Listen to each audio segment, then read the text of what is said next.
Ohio State has won or shared all 5 division titles they were eligible in since Urban Meyer took over in 2012. The Buckeyes are looking for only their second Big Ten championship during the same span when they face undefeated Wisconsin on Saturday night. We'll take a look at the game and the players to keep an eye on who will have their name called during the 2018 NFL Draft as we go one-on-one with Kevin Noon, publisher of BuckeyeGrove.com for Rivals, on the OFN Meeting Room with Greg DePalma. All right, it's November 30th, 2017. I'm Greg DePalma. Thanks for tuning into the OFN Meeting Room as we talk Ohio State football with Kevin Noon. Kevin, thanks for joining us today. Hey, thanks for having me. All right, Kevin. So, pumped for the game yet? Well, you've been doing this as long as I have. I mean, you sit there, you get excited about the excitement around the game. You get excited because you get to know the players and you want to see them do well. I don't know if I'm going to sit there and say that I'm pumped yet, but when you get into the stadium and you hear the bands and everything, there's nothing like college football. And I mean, if that doesn't get you excited, it's time to get out of the industry. Yeah, and I got to believe that. Well, I don't know. You tell me. So, full disclosure, by the way, I am a Michigan fan. So, but I'm good at what I do. So I'm not a biased person. I definitely picked Ohio State to beat up Michigan on Saturday. So just trust me. I'll be fair. And I did pick Ohio State to win the national championship in the playoffs in 2014. So, but what about that rivalry? I mean, I got to think that when you have a rivalry that's so dominant, one-sided, that after a while, doesn't it kind of get a little bit like boring? Like, come on, guys, give us a game. Well, full disclosure, I went to Ohio State. I mean, I learned to take my fan hat off a long time ago as well. And when I was an undergrad was the John Cooper years and 2-10-1 against Michigan. Oh, yeah, so, that's right. Yep. I think it just really depends on how old you are and where you come in on the rivalry. I think that they're teenagers right now that have not really seen Michigan have any success except the 1 year with Luke Fickell as the interim coach. Have any success against Ohio State and probably think that, the rivalry goes one way. You get to the people who are like in their mid-40s like I am who were in college during the rough years, and we see it another way. And, so it's all about where you jump into the rivalry. So, that's kind of the way I see it. All right. Well, Ohio State, though, has got the big one coming up. This is going to decide the Big Ten championship. And then after that, it's up to the committee and, of course, a little bit of luck for Ohio State if they're going to have a shot. I don't think it looks very good, though, myself, because I think with Ohio State, me personally, I think they're going to need a couple of upsets. I think they're going to need Oklahoma to lose as well. I don't see Ohio State passing Alabama. That's just me personally. I know how Alabama is treated, even though we all know how Ohio State is treated as well in that committee room. But do you agree? Do you think it's going to take more than just beating Wisconsin for Ohio State to get to the playoffs? No, I think if they win, they're in. Unless really? It's, like double overtime game where Ohio State's not that impressive and has to sit there and, really pull one out of thin air, but you're going to be dealing with some unprecedented ground in this year's college football playoff selection. You're going to have either Ohio State if Ohio State doesn't beat Wisconsin, that's all moot point. Sure. But you could have a 2-loss Big Ten champion in Ohio State who lost a pretty meh game to Oklahoma and then just got their doors blown off by Iowa, but then turn things around and have been playing pretty good football.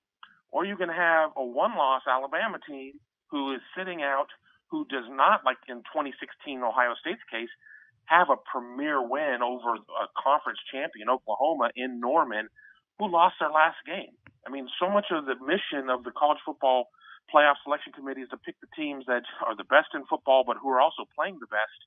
You're telling me a team that lost its last game is one of the best 4 teams? I mean, that's something that's going to be a data point in there as well. I mean, I'm not going to sit there and say that I think it's 100% of Ohio State wins that they're in, but I think it's better than a coin flip. What about if Miami wins as well? What do you think? What if Miami wins, and let's say Oklahoma wins? So it's up to Miami now, Alabama, or Ohio State. What do you think? Well, that's there are ways that you can really muddy the waters, and I've spent way too much time on 538's playoff predictor. playing the numbers and putting in scenarios and so on and so forth. I'm not really Who giving knows? Miami much of a shot. They just I lost agree. another player this week. I mean, Yeah.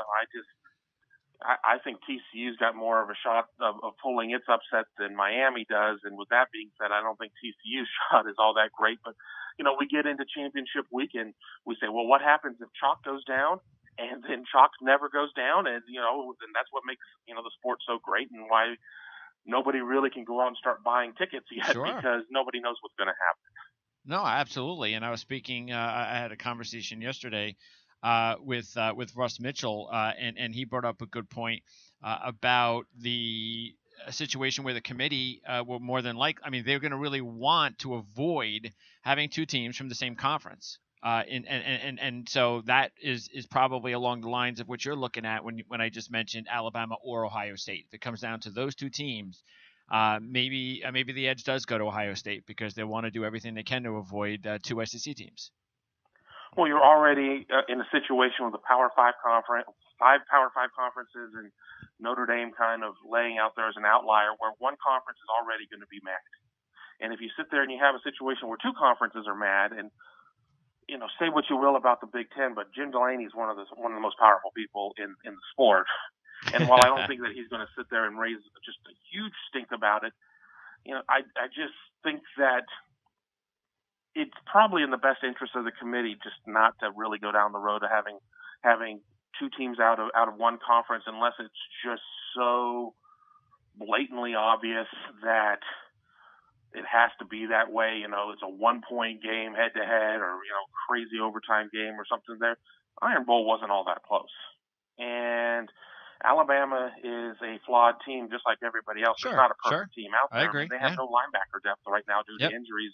They were down 4. They may probably get one back, may get a second one back, but I think that led kind of to their undoing because they weren't getting the play out of the linebackers as they were bringing in basically kids to fill in those spots. So you just don't know. But then I'll throw another caveat into the mix. Okay. The college football playoff discussion is supposed to be year to year, but everybody remembers what happened last year, 31-0 to Clemson. Ohio State getting shellacked. They do. The committee kind of went to the MAC to put them in at that point. Is there a little bit of a hangover from that as well? Yep. No, I mean they always say, we don't think. I mean, both committees, college basketball and football. We don't think about last year. We don't think about history. Come on, they're human. They do. They may not think about it and sit down and the table and talk about it, but it's in the back of their minds. There's just no question about it when they're thinking about making the final decision. But yeah, hey, you know what? Anything can happen, especially if TCU wins, because then all of a sudden they have to get into the equation as well. So it's the kind of politics that I just don't like. Give me a year. How many more years until we get an 18 playoff? Well, they just announced things out. How far out? Till 2021 or something along those lines. Okay. I think that realistically, we're not going to see any grand changes until the television contracts come up. And I've been saying for years and years and years that we're going to see a split, and 64 of the halves are going to just break off from Division I and have kind of their own thing going on, just because the price of college athletics is getting so high, and there's just going to be teams that can't keep up with the cost of attendance and those types of figures and player compensation and whatnot. Is that good for the fans the if they do that? Up, I think that's real. I mean, it's not going to be at that moment. I think it's going to have to lead into it. We could see the 4 16-team super conferences, and there would be then a better structure maybe for a more advanced playoff. Would that be good for the fans if they go that route? Well, I would be excited by it. Okay. I mean, that's 2026. I mean, I'd be in my mid-50s at that point. I'd be probably thinking about maybe slowing down a little bit. But I think that it would be good. If you're a fan of one of those 64 teams, it's going to be good. I don't think it's going to be good if you're, on the outside looking in. I mean, I think it's going to be a situation, though, where some of those decisions are just going to be made by accountants and bottom lines because of just the cost of sports. And I'm not going to single out any one team that I think that would not make the cut. That's not fair. But, I just think that it's going to be a case of where the teams that, don't make the leap or whatever, whether or not you have, Super 1A, one FBS and one FCS, whether or not that mid-tier stays in its own space, or if it kind of moves down to FCS. Sure. I haven't figured out all the details yet, but I think it's just going to be better with the way that the sport is moving.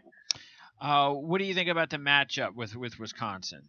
Because the Badgers, look, their defense is for real. I know they're not getting a whole lot of respect because their non-conference schedule didn't turn out well because BYU is having an off year. But look, they've beaten everybody that they've had to beat, and their defense has been fantastic. Number one total defense, number one rush defense. Buckeyes, of course, we know how strong their defense is as well. So what kind of are we going to more than likely see even though it's going to be, the weather is not going to come into play, and that could be a benefit to the offense a little bit. And I don't anticipate we're going to see anything like what we saw in 2014 because the Buckeyes aren't as explosive in the passing game as they are this year. So what do you think? What kind of – is this a good or bad matchup, or you just don't know yet for the Buckeyes? Well, I'm going to, as somebody who has a kind eye to Michigan, as you said you were, let's remember the 2006 Ohio State-Michigan game. Those were two fantastic defenses going into the game. And what was the final score?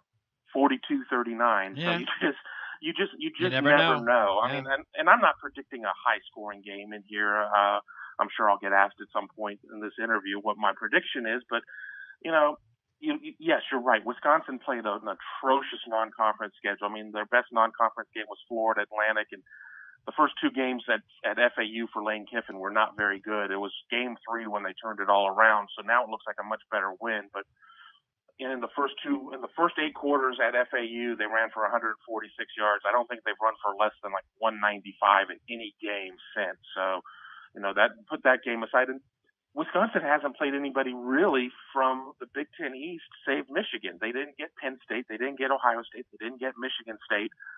So I think that adds maybe to the narrative that they haven't played anybody. But it's going to be interesting, and I think all eyes are going to be on the quarterback situation at Ohio State. J.T. Barrett sustained that knee injury before he was able to take the field for the first time up in Ann Arbor. He ended up getting knocked out in the third quarter. Is Barrett going to be able to go? I mean, if he is able to go, how effective will he be? So much of his game is that read option. Or are they going to go with Dwayne Haskins, who brings a completely different dynamic to the game as more of the downfield passer who could maybe stress certain parts of the Wisconsin defense, but you definitely take away the ability to be able to run that read option and do some of that RPO stuff just as a redshirt freshman. Yeah, I mean, when I look at Wisconsin and their quarterback and of course the passing offense, which really is not just because Hornibrook is inconsistent, it's because of all the injuries that they've had at the wide receiver position. So I can't put it all on him. I know everybody would like to, but the fact is all his top guys are out, and he's again inconsistent. Now he has shown the ability to have good games. So I think we will find out pretty early in the game, especially in the first half, whether or not he has it or not. There's just no way Wisconsin, in my mind, can beat Ohio State unless Hornibrook has it. And I don't even know if they beat him at that, even if he does have it. But if he's on his game, they have a shot. He doesn't, forget it. Ohio State probably wins the game going away. Well, it brings up an interesting question of what does Wisconsin do in this game? Is Wisconsin going to stay true to who they are, which is run. I think 33% of the offense goes through Jonathan Taylor just as one person. Or do they sit there and do they pop in the game film against Ohio State against Iowa, and see the tight ends just eviscerate them? Four touchdowns between Fant and Hawkinson. I had to think of their backup tight end's name. I mean, it was just one of those weird situations. And Wisconsin has a great tight end in Troy Fumagalli. Oh, yeah. Are they going to sit there and try and put more emphasis there? And you run the risk of, if you get away from what it is you do, when you try to get back to what you do well, I mean, maybe you're not going to be able to find that rhythm. So, you just don't know. But yeah, with Alex Hornibrook, I mean, he's not been very consistent. He's thrown 13 interceptions this year. I mean, I think it's like 14 touchdowns against 13 picks. Yeah. I mean, not really a great ratio. And every year we talk about how Wisconsin has a great offensive line, but we go back to the Michigan game, and I think that Michigan and Ohio State, they're very different defensive lines, but two of the better defensive lines in the country. I mean, they got to Hornibrook about 3 times in that game. I think Ohio State has the ability, unless they're really rolling the pocket or getting rid of it 1, 2, 3, or just running it 65 times. They have the ability to get to Hornibrook as well. All right. So talk about this. I mean, the players on this team, of course, are loaded. There's so much talent. Taking a look at our lads' rating system as far as who they have projected on their board for the NFL draft, there's just so many top guys. Starting on offense, I know Dan Shunka's number 1 rated senior center is Billy Price. And the offensive line, tell me between Jamarco Jones and Billy Price, who are their top 2 linemen, going up against that defense. What do you think? And what do you think about the caliber, the player of Billy Price compared to even just Elflin, who was there last year? I had a chance to speak with a former player who played on the offensive line at Ohio State, and he just raved about Billy Price and said he may go down as the best center that's played there in this generation. And Ohio State's had some very solid centers. And, it wouldn't be a stretch to say that Billy Price will go on and win the Remington Award this year. But if you look at Ohio State's offensive line, 4 of the 5 linemen were named either first team or third team, all Big Ten. 3 of them made first team. 1 of them made third team. The only position that didn't make it was one of the guards, and that's because Brandon Bowen got injured about midway through the season, and they had to bring somebody in, so nobody had enough of a resume to be able to be considered at that point. So when 4 of your 5 linemen are getting all conference honors and 3 of them are first team, obviously the coaches and the media think a lot about that line, but they're going to have their hands full. And let's not forget, Wisconsin runs that 3-4 front, odd man front, and it's a handful. And Ohio State, especially last year, really struggled against it. I think they saw a lot of it to start this year, and they had mixed success, but it looked like they kind of turned the corner a little bit. But those Wisconsin linebackers, especially the guys who are on the edge, who are going to be coming, they're a handful. So it's going to be tough. It's the strength of Ohio State, in terms of that offensive line going against just a very technically sound, does not make a lot of mistakes, seems to make all the plays type of defense for Wisconsin. I mean, it's what I'm looking forward to see. Do you think JT Barrett does he have the ability to be even just a backup NFL quarterback, future starter? What do you think? There's so many things to like about JT Barrett. Just his knowledge of the game and his desire and his drive and his execution on a lot of things. But the NFL is a big arm league, and he does not have a big arm. So I don't know. I mean, I think somebody may take a flyer on him, and when being a quarterback becomes your job, I mean, I don't think that you're going to be able to go from a 6 to an 8 in terms of arm strength, just sure. from having it as something that you're doing every day. But why not? Why not take a shot at him, just see what's there? I mean, maybe he doesn't make it through camp. Maybe the Turk gets to him. But, I think he's definitely worth a draft pick just based on when you sit there and you look at the numbers. And I know the college game and the pro game really do not translate at all. But, I mean, why not? All right. What about the skill position players? Because a lot of them actually, you got 4 out of the top 6 on paper are either freshmen or sophomores. Now Paris Campbell is, if you take a look at him, he is up there as far as I believe Arlets has him rated as the number 8 wide receiver underclassman at the junior spot. So what about, because this has also been something as far as the receiving unit of what we have seen over the last few years, a little bit of a drop off, not the explosion that we've seen in the past. What about the receivers first? Is there anybody there? Is Campbell the definite guy that out of that group, or KJ Hill? Is he somebody that you think has more talent, next year, the year after? And then you also have, of course, Dixon and Victor. Yeah, I think that KJ Hill and Ben Victor are guys that if they continue their trajectory could be hearing their names called and be playing on Sundays. Paris Campbell, he's been an interesting story as he's gone through Ohio State. I mean, a lot of people, myself included, thought he should have played on defense. And, we watched him struggle catching the ball. And, and even still at some points you see him, pull in the impossible one and then make the really catchable one look impossible. So you just don't know. He's somebody that I think will be a testing freak at the combine whenever he does go to Indianapolis. But, when it comes to the on-field drills, you just have to be pulling for him at that point. Johnny Dixon is another great story, but he's he missed most of his career due to like arthritic knees, and this is the first year he's been able to put it all together. And I could just see all the medical red flags coming up for him if if he goes to Indianapolis or even for Ohio State's pro day when they bring in everybody. I just don't know what the future would be for him. And then Ohio State has some really young pups that are not playing this year. Okay. I think they're going to return to maybe more of where they were with the Devin Smiths and the Mike Thomases and guys like that here in the future. I mean, they just kind of hit a little bit of a bubble of where they had a lot of good complementary parts at the skill positions and never really had that breakout guy. Okay. So much of the offense last year ran through Curtis Samuel. I think as the years go on, we're gonna see the position kind of stock back up with stars. But it's done plenty well this year, even if it has been complementary parts. Dobbins, the freshman, the 1,000-yard rusher, last year's 1,000-yard rusher, Weber. Who do you think as the who do you like better as a next level back? And even right now, who do you like better? Who's your favorite back between the two?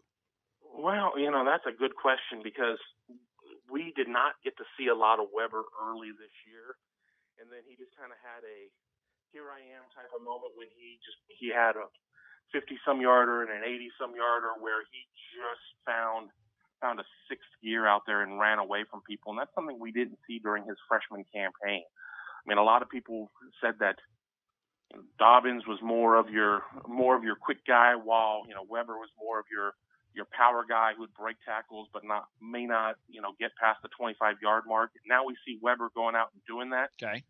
Dobbins is going to be special, but he's a true freshman at this point. His body has not changed yet. I need to see more of of where he's going to move toward before I can sit there and really have an idea. I mean, I think that he's got one of the best jump cuts that I've seen on an Ohio State team in quite some time. I think both of them have very good potential. I know going into this year, before Weber was dealing with the injuries, there was a lot of talk as a redshirt sophomore that this could be his last year. If Ohio State gets into the playoffs and somehow plays 3 games, Big Ten championship semis and finals, and we're not going to sit there and say it has a Zeke Elliott type performance, but has a big game. Big games, we may see him move on because I think that he's definitely ready to be done with college and move on to the next phase of his life. All right, and on defense, of course, they're loaded. This is a heck of a group of defensive players, especially up front. So without having to go through the whole list because there's so many, tell me who's the standout? Well, I think Nick Bosa is the guy that you're going to sit there and you're going to look at and you see what Joey's doing for. And it's hard for me not to say San Diego, for the LA Chargers.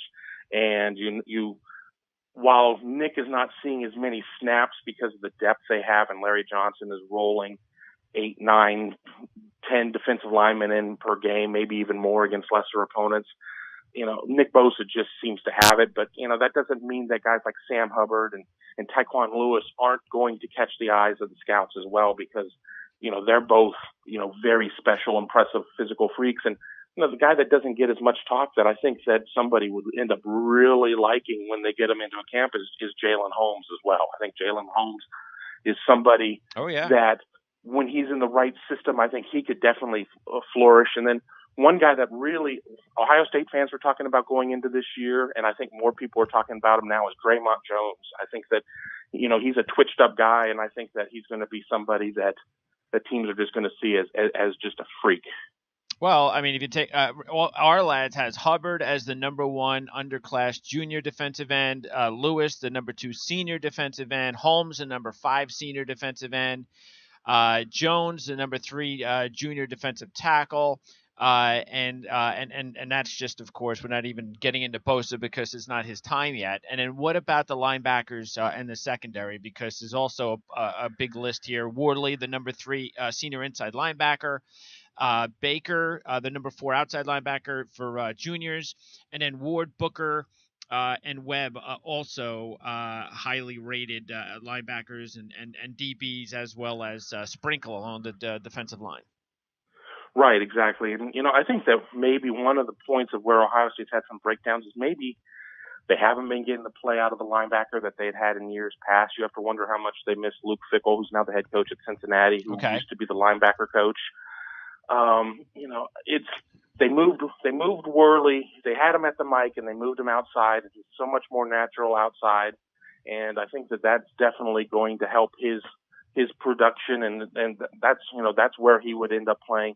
Denzel Ward, I can't say enough about Denzel Ward at corner. I think that he truly has become a lockdown guy and will continue the streak of Ohio State highly drafted defensive backs, especially at the corner position. A guy that's come on as of late who was always planned to being a one-year rental is Kendall Sheffield, who had a pretty atrocious start to his Ohio State career. Very grabby, a lot of passing calls, things along those lines. But I think we're seeing him quietly get better and better and better. And I want to talk a little bit about Jerome Baker as well. Jerome Baker, I think, has really struggled this year. I think that, and he's admitted that he's just gotten himself out of position a lot of times, and it seems like he's overthinking things at times. He's got all the physical attributes. He just needs to sit there and let the game happen. And I think if he can get back to that point, he could be very good. But there was a lot of talk that this may be his last year. If I were advising him, just based on what I've seen on tape so far, I would stay. But what do I know? I'm no agent. All right. All right. You know what? I'm going to go ahead and ask you. What do you think? What's your gut tell you for the game as somebody that's watched Ohio State play all season? Well, Ohio State has definitely played the more challenging schedule, but Ohio State has also lost 2 games. And one of them is a game they never should have lost, and to lose it by 31 and throw a pick 6 on the first play, not good. Was that a hangover of the Penn State game, you think, also? I think it may have been a little bit. And, the team said all the right things. We're focused one game at a time, laser focused, everything else from the big book of sports cliches. But there may have been a little bit of a hangover there. But I think ultimately, without, completely redissecting that game, it was 17-all. It was 3rd and 8 on Iowa ball in the Ohio State 40. Nick Bosa gets ejected for a targeting call on a play where Nathan Stanley had to throw the ball out of bounds. They get the 15 yards on the next play. They score. They're up 24-17 before you know it, they're up like 1,017,000. And I think that was really the turning point there. I mean, if that doesn't happen, I'm not saying that Ohio State definitely wins, because they certainly had not figured out exactly what Iowa was doing at that point. But I think that they don't break serve at that point. I think that they hang on, and maybe if they can get to the halftime locker room tied or within a score, maybe then the adjustments would stick. But, back to the Big Ten championship game, I think that we're going to see Wisconsin really just do what Wisconsin does. I mean, I think they will try to do some things of getting the ball to Troy Fumagalli. I think they'll try to do, enough things in the past game to try and keep Ohio State honest, but it's going to be Taylor, and more Taylor. And Ohio State's built for those types of games. That's not to say they haven't had big games happen against them. I mean, you sit there and you look at the Iowa game. Akram Wadley had a pretty big game against them. I mean, obviously Army ran for 1 million yards against them, but that's all Army does. Sure. But I think Ohio State's diversity on offense is going to be kind of the key there. And I think we're going to see a game that's going to go back and forth. But ultimately, Ohio State's been more battle tested in terms of being in close games and being tested against better competition. I like Ohio State to win 24-17. All right. Pretty much on the number. Kevin, before I let you go, what's the future of Greg Schiano? Will he be back at Ohio State, or is that still kind of up in the air? I tend to think that he'll be back. I think you need to put a little separation after the complete clown show of what happened in Knoxville, and really dangerous precedent that's been set with, this social media veto power that's out there. I mean, fans have always had the power to sit there and voice their displeasure in terms of not buying tickets and things along those lines. But what we saw there was pretty ridiculous. Greg Schiano is a very solid coordinator at Ohio State, and I think that I think other opportunities will come up, but I don't know if we're going to see any of the right jobs come open this year. And it just may be best to let sleeping dogs lie a little bit, come back. Ohio State should be pretty good in 18 as well, and take another swing at it at that point. Kevin, great job. I really appreciate you checking in with us for the first time. And we also look forward to talking to you a little bit later on down the road, especially, of course, if, well, either way, bowl game or playoffs. That's with a system that's weeks away, unfortunately, almost a month away before we get into the next Ohio State game. But best of luck on Saturday night. And thanks for joining us today. Thanks so much. All right, you got it. So that's, again, Kevin Noon, publisher of BuckeyeGrove.com. And great to have him on. And we are also, by the way, looks like we haven't 100% been able to solidify a specific time, but Ben Wargel, who joined us several weeks ago, who is a Wisconsin football writer for Badger Nation at Scout. So nice little competition there. Wisconsin, Ohio State, Scout and Rivals. I like that. But Ben Wargel will hopefully join us tomorrow to give us a Wisconsin perspective on the big game on Saturday night. And by the way, a couple of tidbits on the game for Wisconsin.